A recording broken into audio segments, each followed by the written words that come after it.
Okay, so today I'm going to read about Percy Levon Julian, and I first learned about him watching a NOVA program that was actually made in 2007, but they rebroadcast it a couple of years ago, a NOVA program called Forgotten Genius. And if you want, that takes too long, so I didn't want to play it today, but if you want to know a little more, that's a good thing. I'm sure you can access it fine. So so I went online to see if I could find something to read about him. And this is an article that was published in 2009, so several years ago, in the Archives of Ophthalmology, in a professional journal. But the reason is because he was important in developing some drugs that were used in ophthalmology. So that's why it ended up there. But it's, I think, an interesting article, a little bit of science and a little bit of about his life. And it's called The Story of Percy Levon Julian. And its subtitle is Against All Odds. And it's by James Ravin and Eve Higginbottom. And it starts with a quote from him: "The only thing that has enabled me to keep doing the creative work was the constant determination. Take heart, go further on." So the persistent drive to attain a goal, no matter how difficult, has been essential for many discoveries. This straightforward concept is exemplified in the career of the Black chemist Percy Levon Julian, PhD, from 1899 to 1975, whose discoveries had a significant effect on the treatment of persons with glaucoma and inflammatory diseases. Among other achievements, he was the first person to synthesize physostigmine, or eserine, which was the first medication that was effective in treating glaucoma, and he constructed a method to mass produce cortisone, which I'm sure many of us here have taken advantage of. Physostigmine, which is a cholinesterase inhibitor, was first described in the ophthalmology literature by Lacour in 1876. Shortly afterward, pilocarpine was shown to be useful in treating persons with glaucoma. These two medications, which are botanical in origin, were sometimes combined into a single eye drop formulation. Pilocarpine is derived from a South American shrub and is readily available, but the natural source of physostigmine, the Calabar bean from tropical West Africa, is scarce.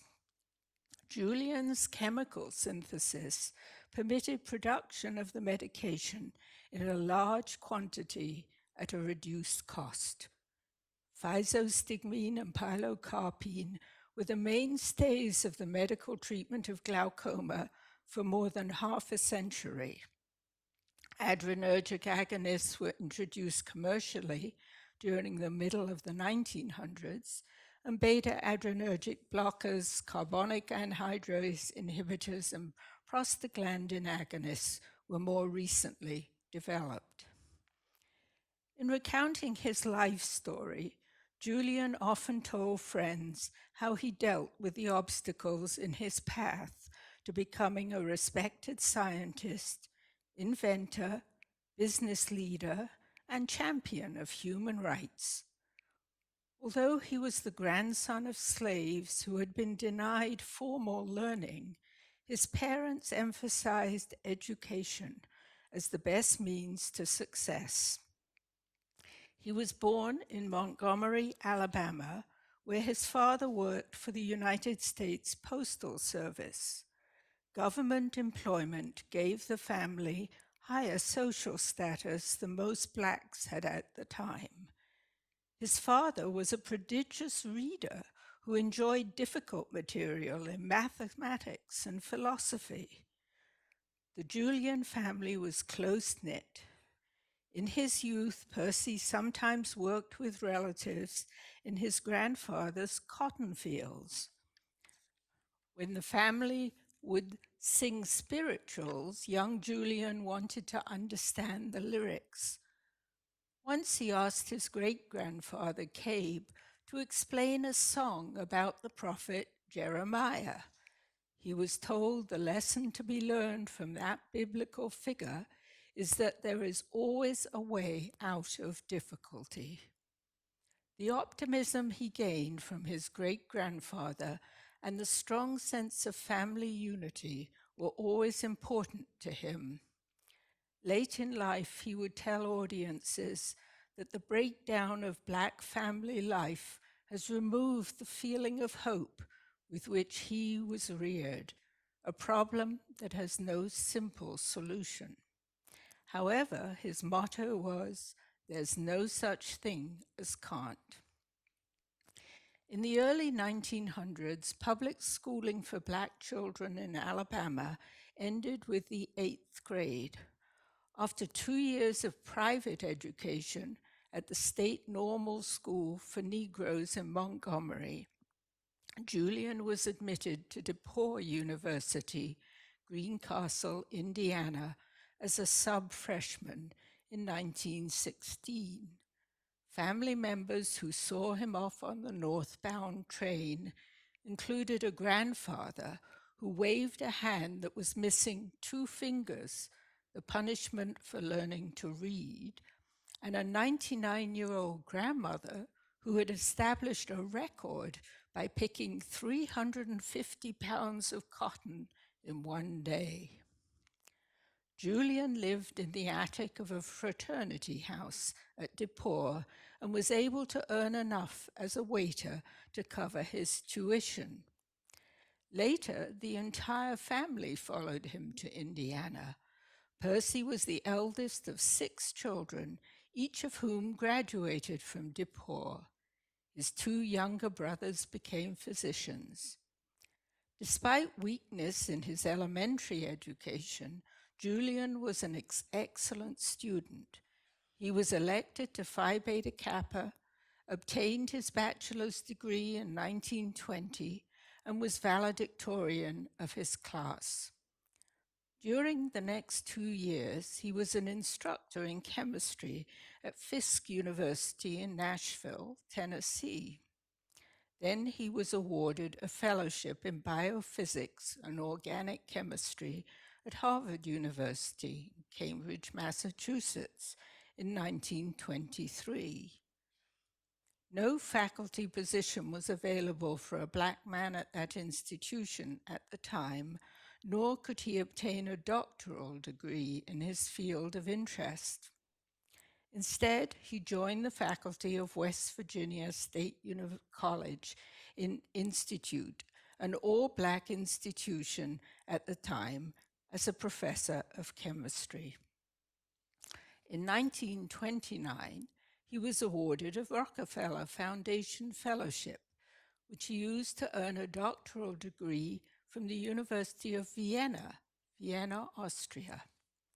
Professor Ernst Spath, his teacher there, said Julian was an extraordinary student, his like I have not seen before in my career as a teacher. His doctoral thesis concerned a botanical alkaloid, and this work proved very useful for his later focus on physostigmine. 2 years later, he was back at DePauw, working with physostigmine. His co-worker Joseph Pilko gave this description of him at that time. Percy generated ideas faster than half a dozen people could critically review and test them. He also did most of the writing, did practically all of the analytical work, and helped with much of the dishwashing chores. Julian and Pickle published 3 articles that were leading to the final step in the synthesis of physostigmine, only to find that a paper on the same subject had been published by a group at the University of Oxford, England, under the direction of a Nobel Prize winner, Sir Robert Robinson. Julian was about to come in second in the race for his most important achievement. He was convinced that his method was correct and that the British group's method was flawed. He added a statement to his next paper declaring that Robinson's group had made an error. If Julian were shown to be wrong in his challenging of such a prominent scientist's work, his career would be seriously jeopardized. Another professor wrote him, "I know you realize that you must be right in this cordial polemic, or else it might lead to grave doubts concerning the authenticity of your future work." In his final paper on the subject, Studies in the Indole Series 5, The Complete Synthesis of Physostigmine Eserine, Julian held his ground. His synthesis was confirmed, and the scientific community congratulated him. In 1999, the American Chemical Society designated his laboratory a National Historic Chemical Landmark for the first total synthesis of the anti-glaucoma drug physostigmine.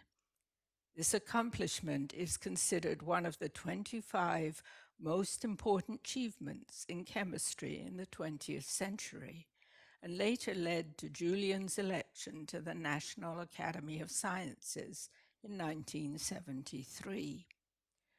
This distinction is exemplary on its own. However, when one considers that he was only the second Black person to achieve this honor, it takes on an added importance.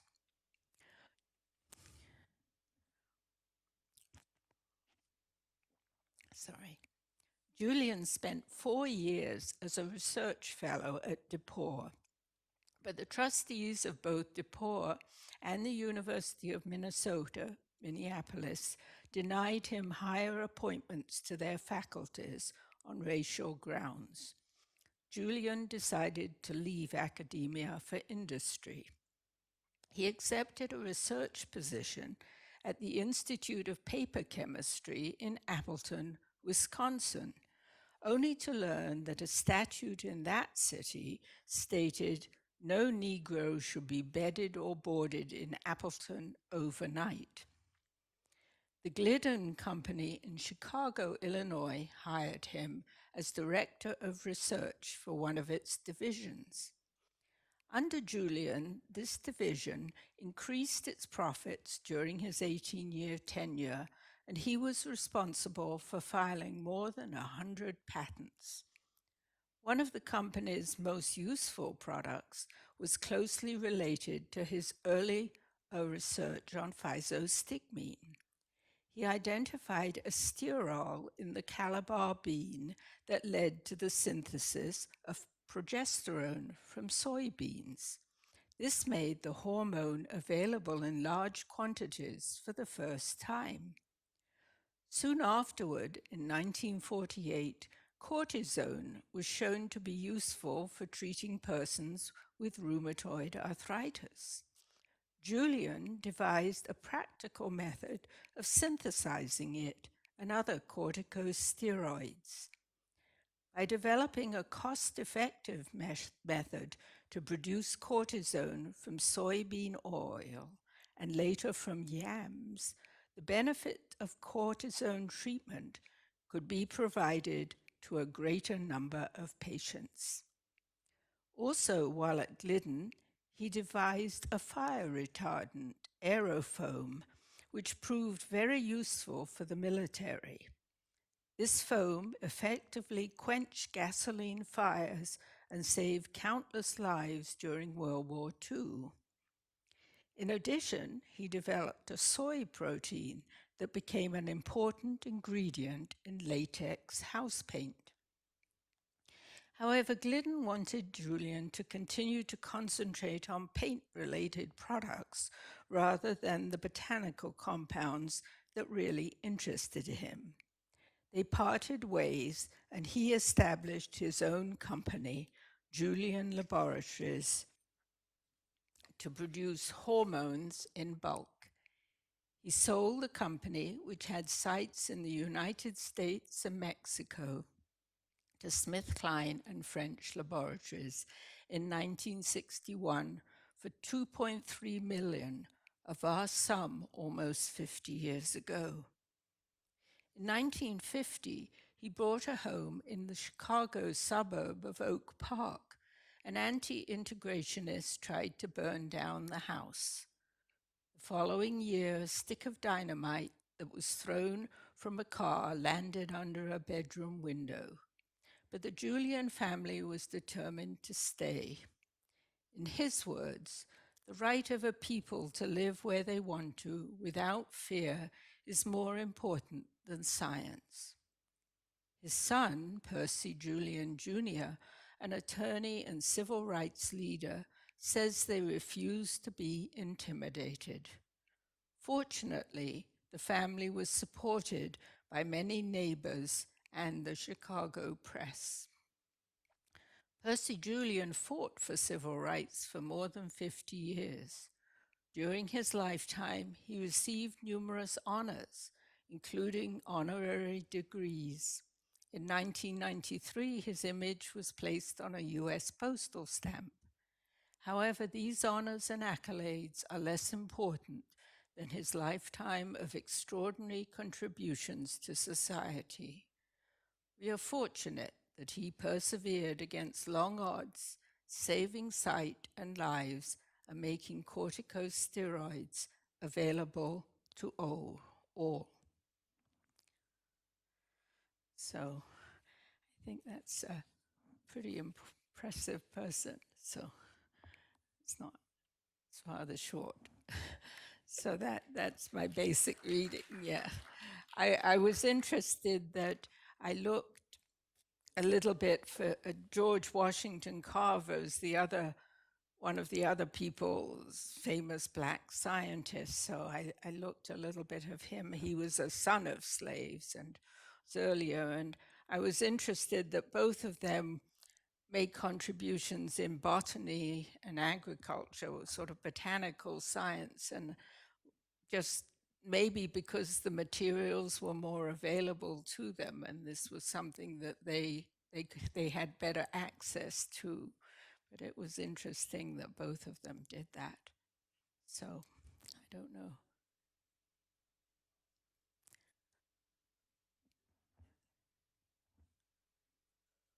Oh, his name, no, no. Or George Washington Carver one. Hears about that, yeah, but not Percy Julian. He's again, but he was pretty impressive. Yeah, and but he had, as he said, he had the family support, so it kind of kept him going. Anyway, I wanted to have a reading for February Black History Month, and I just felt that most of us didn't know about this person. So thank you for